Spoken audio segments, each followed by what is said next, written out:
with Rob Curnock. Hi folks, I want to say one thing.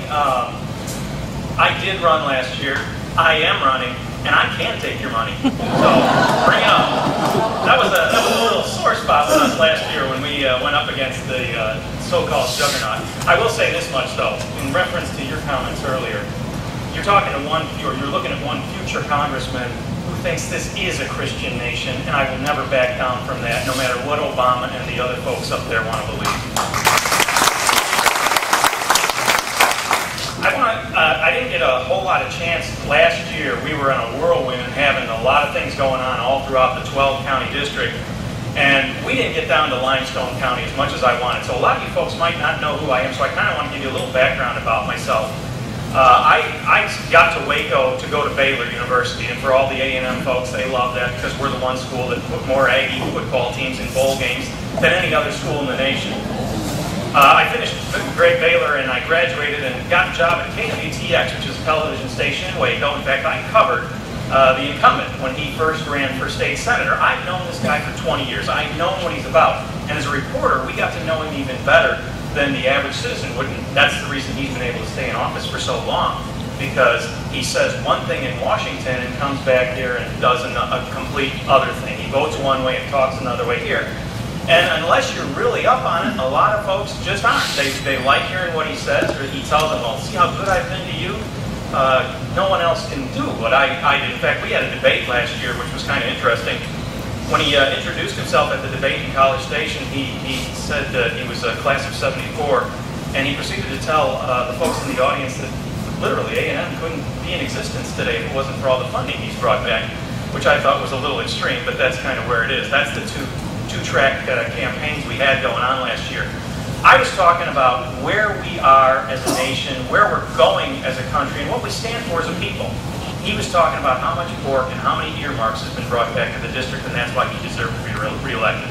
Well, we had two campaigns just kind of walking past each other.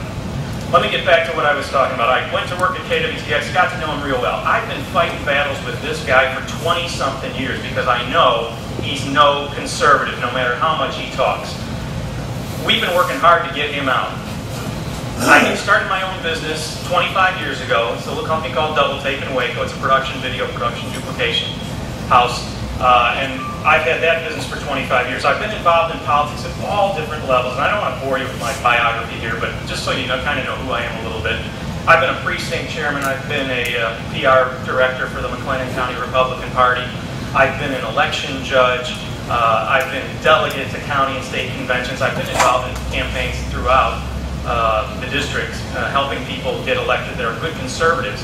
Like I said last year all the time, I am a conservative before I'm a Republican, and that's the key difference. The reason the Republicans no longer hold the House of Representatives is because they started acting like Democrats. I'm going up there as a conservative. I have conservative values and a conservative philosophy, and that's what I'm fighting for. We've got so many clear differences between myself and the incumbent. For instance, right off the bat, when Nancy Pelosi took over, he voted to make her Speaker of the House. I wouldn't have voted for her to be cleaner of the House.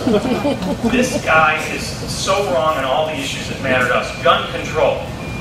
He's voted for various gun control. Partial birth abortion.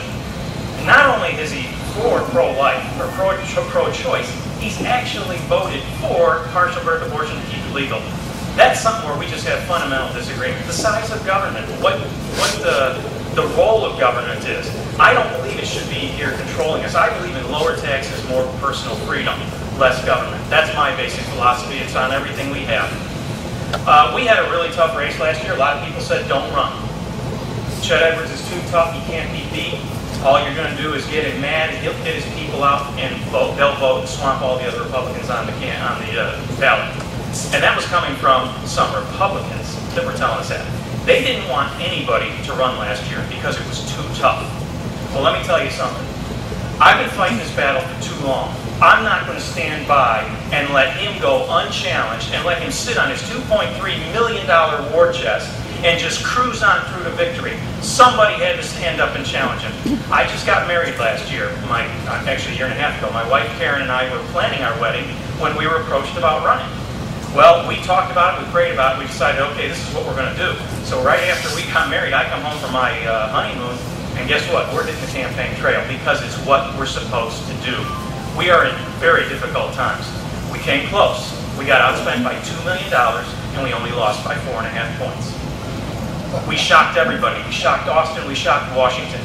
Because of what we did, we now know that this seat is open and is up for grabs.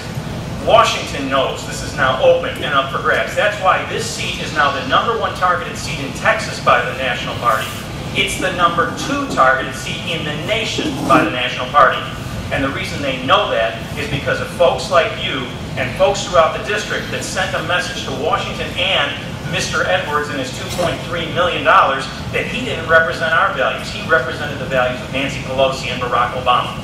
And when he came out of the closet last February, it changed the whole dynamics of the race. It opened things up, and suddenly folks in this area said, wow, the guy we thought was conservative all these years is not so conservative. Well, let me tell you, since that election, there's a lot of things happening. A lot of folks are coming over to our side now, and they're saying, Rob, you going again? Yes, I am. Well, guess what? We're with you. And these are folks that have been with Chet Edwards for 20 years, but they're finally seeing the light. One gentleman back there, Tom, he said, use his name. Tom, I'm going to use your name. He's a gentleman that voted for Chet even up to last year. But when he finally saw what Chet Edwards was all about and what Barack Obama, where Barack Obama is taking this nation, he's now with us. He's come over to our side. We're going to get a new representative in this district. Let me tell you something. When he comes up against an unknown challenger who's got conservative values that represent the values of our district, not San Francisco, and he barely ekes out a victory, outspending his opponent $2 million, the man's worried. And the reason he's worried is because he's seen his support here ebbing away. This is a big election for us. Let me tell you something. This is the best chance we've had in 20 years to get an incumbent out and get a conservative in. I'm going to finish the fight that I started in November. I was talking to a very well-known coach in the area that is now on board with me after being on board with Chet all these years. He said to me, Rob, he goes, you know, it reminds me of the football analogy. We drove the ball to the 2-yard line. We're about to punch the ball in. Now we got some folks jumping out of the stands and saying, well, I want to carry the ball and I want to finish the job. Well, let me tell you something. Thanks to Chet, I've got a lot of name ID around here because he went really nasty and negative on me for 2 months solid. Those of you who saw the ads, Rob Curnock wants to raise your taxes 30%. Rob Curnock, politician Rob Curnock, he's failed us. Well, let me tell you something. The only thing I failed at was getting the job done. But we're not going to make that same mistake twice. We're going to finish what we started, and this will be the year that we get a real conservative representing us, not someone that represents Barack Obama or Nancy Pelosi. So with your help and your support, we'll finish the job that we started, and this is the year to do it. So thanks again for the opportunity to